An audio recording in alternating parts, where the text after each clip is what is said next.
आप सभी का फिर से स्वागत करते हैं। आप लोगों ने पिछली 2 वीडियो बहुत अच्छे से आपने सुनी है और बहुत अच्छा उसका रुझान आप लोगों ने दिया है। अब हम बात को आगे बढ़ाते हैं। पिछली 2 वीडियो के आधार से प्रसंग ये आता है कि अब जो बना लिए, जिन्होंने पितरों के स्थान जिन्होंने बना लिए, अब वो क्या करें।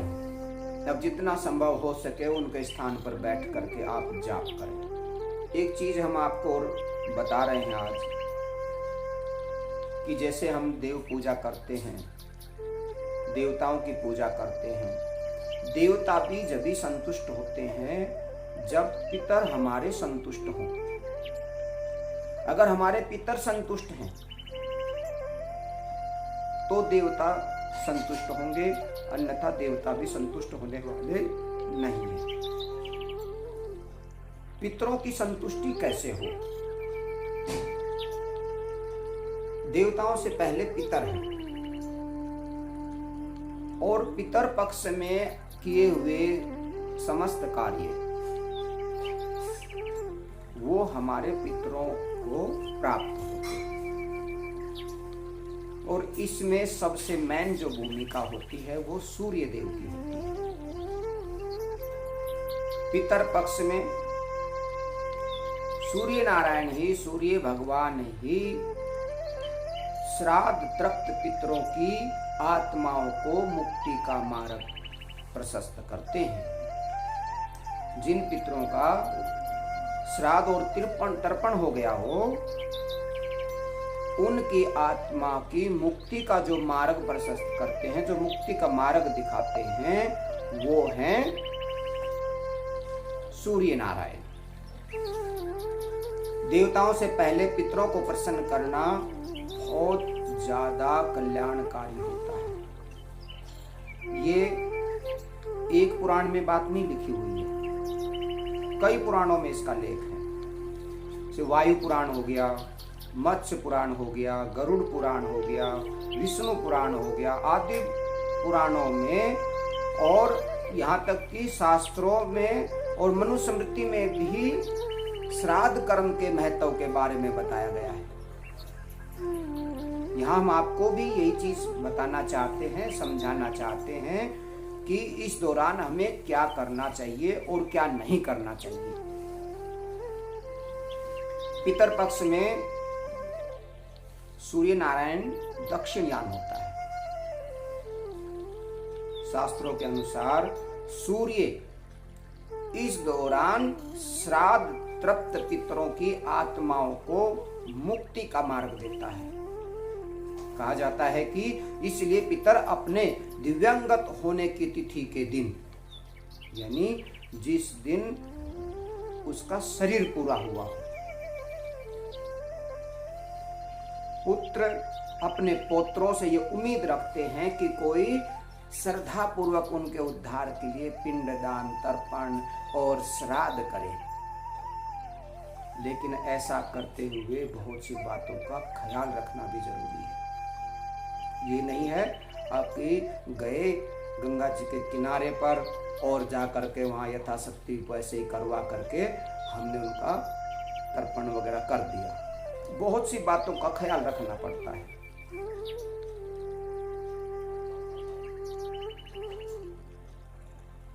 जैसे श्राद्ध का समय,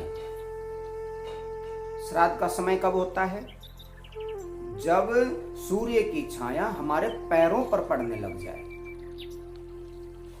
दोपहर के समय के बाद ही श्राद्ध करना चाहिए।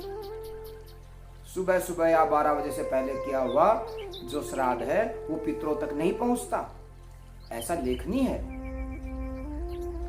पितृपक्ष में किया गया श्राद्ध अनन्य कोटि यज्ञ के बराबर फल देने वाला है। अगर हम पितर पक्ष में उनका श्राद्ध तर्पण करते हैं तो उसका अनंत गुना फल प्राप्त होता है। पितृ हमारे वंश को बढ़ाते हैं। पितृ पूजन करने से परिवार में सुख शांति, धन्य धान, यश, वैभव, लक्ष्मी हमेशा बनी रहती है। संतान का सुख भी पितृ ही प्रदान करते हैं। शास्त्रों में पितृ को पितृदेव कहा गया है। पितृ पूजन प्रत्येक घर के शुभ कार्य में प्रथम किया जाता है, जो कि नांदी श्राद्ध के रूप में किया जाता है। उसको बोलते हैं हम नांदी श्राद्ध। भाद्रपद पूर्णिमा से आसोज भी बोलते हैं, क्वार भी बोलते हैं, आशीवन भी बोलते हैं। भाद्रपद की जो पूर्णिमा होती है और आशीवन मास की अमावस्या तक के समय को शास्त्रों में पितृपक्ष बताया गया है। ये 16 दिन होते हैं। 16 दिनों में जो अपने पिता माता, अपने वंश के पितरों का पूजन, जैसे तर्पण, पितृयज्ञ, धूप, श्राद्ध इत्यादि करता है, वह अवश्य ही उनका आशीर्वाद प्राप्त करता है। माना जाता है कि तीर्थ स्थल पर कराएं। तीर्थ स्थल पर कराने से उसको सद्गति प्राप्त होती है। और देव पूजा में ये कहा गया है कि वैकुंठ में स्थान पाते हैं। अपने पिता, माता, दादा, दादी, पितामह और माता के भी पिता और माता की माता, मातृपक्ष यानी जो माँ के जो परिवार के हैं, पत्नी के पिता, अपने भाई बहन, सखा, गुरु, गुरु माता का श्राद्ध मंत्रों का उच्चारण कर विधिवत संपन्न करना चाहिए। ब्राह्मण का जोड़ा यानी पति पत्नी को भोजन कराएं। पितृ अवश्य ही आपको आशीर्वाद प्रदान करेंगे। पितर पक्ष में सच्चे मन से पितरों का पूजन करना चाहिए। ये जितने भी कार्य हैं पितृपक्ष के हैं। हमें देवताओं का, पितरों का स्थान नहीं बनाना। हमें उनके लिए जब उनके 16 दिन जब आते हैं पितृपक्ष के, उन पितृपक्षों में हमें उनके लिए दृढ़ होकर के सच्ची निष्ठा के साथ में कर्म करना है, ब्रह्मभोज करवाना है। उनका पिंड भी आप करा सकते हैं। आपको अगर संदेह है कि इस पितर की कोई बाधा हो सकती है या कहीं से कोई बात आई है, तो पितर पक्ष में आप उसका पिंड भरवाइए।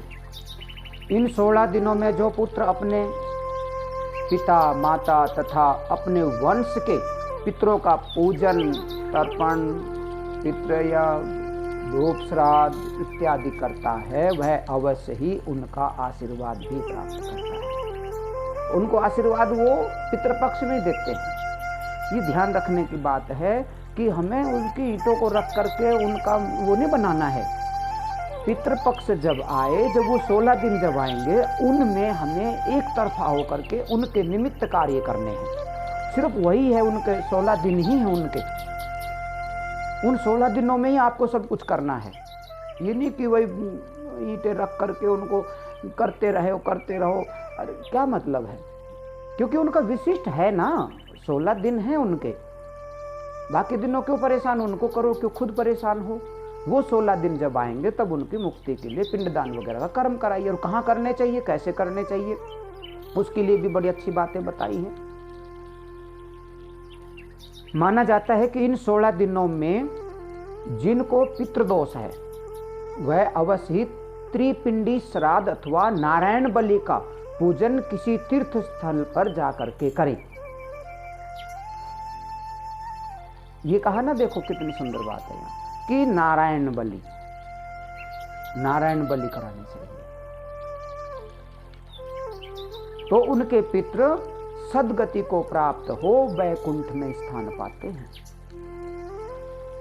पितृपक्ष में अपने मन को लगाकर, चित्त को शांत कर, वृत्तियों को इधर उधर से भागने से रोक कर पितरों का पूजन करना चाहिए, क्योंकि आपके पूजन के ऊपर बहुत कुछ निर्भर है। उनकी गति सदगति आपके ऊपर निर्भर है।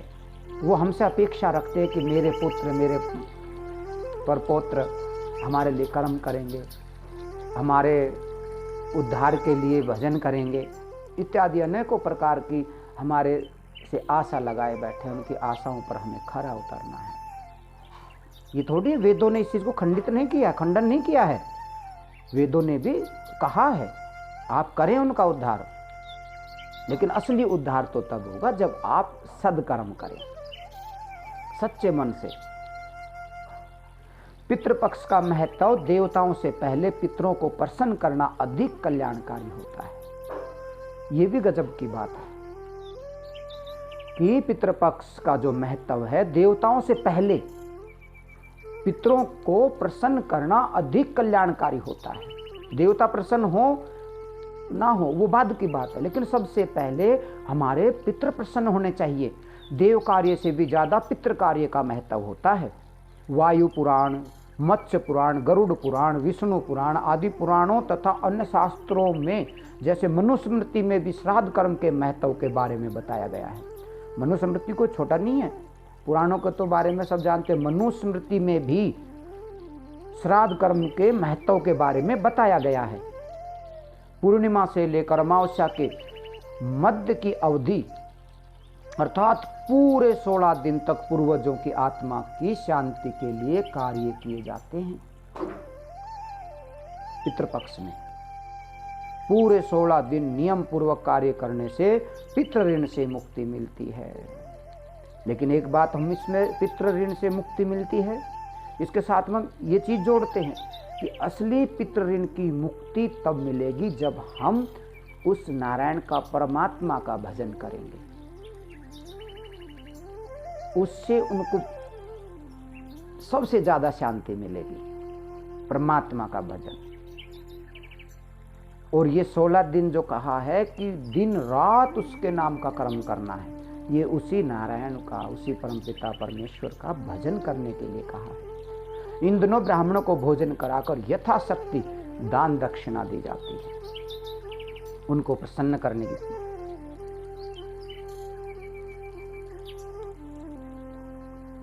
उनको प्रसन्न करें। जिस दिन उनका शरीर शांत हुआ था, वो तिथि को जो पूर्वज, जो हमारा गुजरा है परिवार का सदस्य, उस तिथि को ही उसका पिंडदान तर्पण करने से पितृदोष से मुक्ति प्राप्त होती है। यदि किसी को अपने पितर की मृत्यु तिथि ज्ञात न हो तो वो क्या करे? भाई किसी को पता नहीं है कि हमारा पितर कब गुजर गया, वो क्या करे? उसके लिए भी दिया है। वो लोग अमावस्या तिथि के दिन अपने पितरों का श्राद्ध कर सकते हैं। वो लोग अमावस्या को, पितृपक्ष की जो अमावस्या है उसमें अपना श्राद्ध करो और पितृदोष की शांति करा सकते हैं, अमावस्या को करा सकते हैं। कहां कराने से कितना फल मिलता है, ये बात भी बहुत अहम है कि पिंडदान की विशेष जगह कहां कहां है। हमारा पूरा जो भारतवर्ष है उसको कहीं से भी उस भूमि पर आप करें वो फलदायी है, क्योंकि देव भूमि है। इसमें भी कुछ विशेष अंग होते हैं, उसमें 3 जगहों का प्रधान नाम लिया गया है, तीनों बराबर हैं। सबसे पहले बद्रीनाथ में ब्रह्म कपाल सिद्ध क्षेत्र है एक, वहां पर अगर पितृदोष मुक्ति के लिए तर्पण किया जाए तो बड़ा फलदायी है वो भी। दूसरा हरिद्वार में जहां नारायण शिला है, जाते हैं बहुत लोग, जाते हैं हरिद्वार में नारायण शिला पर, वहां पर जाकर के पिंडदान करते हैं। और तीसरी गया जी, जहाँ साल में एक बार 16 दिन के लिए पितृपक्ष का विराट मेला लगता है। कहा जाता है कि पितृपक्ष में फल्गु नदी के तट पर विष्णु पद मंदिर के करीब और अक्षय वट के पास पिंडदान करने से पूर्वजों की मुक्ति होती है, पूर्वजों को मुक्ति मिल जाती है। देखो, ब्राह्मण के ऊपर बहुत कुछ निर्भर है। ब्राह्मण ऐसा होना चाहिए जो सच्चे हृदय से, देखो आजकल पैसे का तो खिचड़ी सब हो ही गई है, तो कुछ ऐसा भी सोच ले कि पैसे को भी ज़्यादा ना देखें। अगर हमें इस कार्य को करना है, सब कुछ हमारे बड़ों का दिया हुआ ही तो है, तो हमें ज़्यादा पैसे को भी नहीं देखना है। तो इन स्थानों पर जा कर के आप अपने पितरों की आप गति करा सकते हैं। और इस प्रकार के जो स्थान जो जगह जगह पर बना करके जो आप पूज रहे हैं, इसका कोई मतलब, कोई विधान नहीं है। लेखनी में भी ऐसा नहीं है कहीं कि उनकी ईंटें रख दो और उनको वहाँ पूजो। सिर्फ 16 दिन हैं, वो ध्यान रखो, सिर्फ 16 दिन हैं जो उनके विशेष दिन ही हैं। इन दिनों में आप अच्छा दान पुण्य करो, उनके निमित्त कर्म करो, पिंड दान कराओ, जो भी कराना है कराइए, भजन कीजिए, गीता का पाठ कीजिए, गरुड़ पुराण का पाठ कीजिए। गरुड़ पुराण बहुत अच्छे समय पर बहुत अच्छी बात याद आई है कि गरुड़ पुराण करना चाहिए, गीता करनी चाहिए। गरुड़ पुराण के आधार से अपने कर्म को करो और अपने देवताओं को, अपने पितरों को भाई मुक्ति हो ऐसा जतन हमें करना चाहिए, न कि जगह जगह पर ईंटें रख करके उनको बांधें, उनको फंसाएं। ये कोई हमारी संस्कृति में नहीं है। नई नई बातें, नए नए अंधविश्वास, विश्वास होना अच्छी चीज़ है, मगर अंधविश्वास होना वो गलत है। इसलिए ये फालतू प्रपंचबाजी से उभरो और अपने बड़ों के प्रति, अपने पूर्वजों के प्रति अच्छे कर्म करो, उनका पिंडदान कराओ और भजन करो। अच्छे कर्मों से सब प्रकार से कल्याण होता है। ओम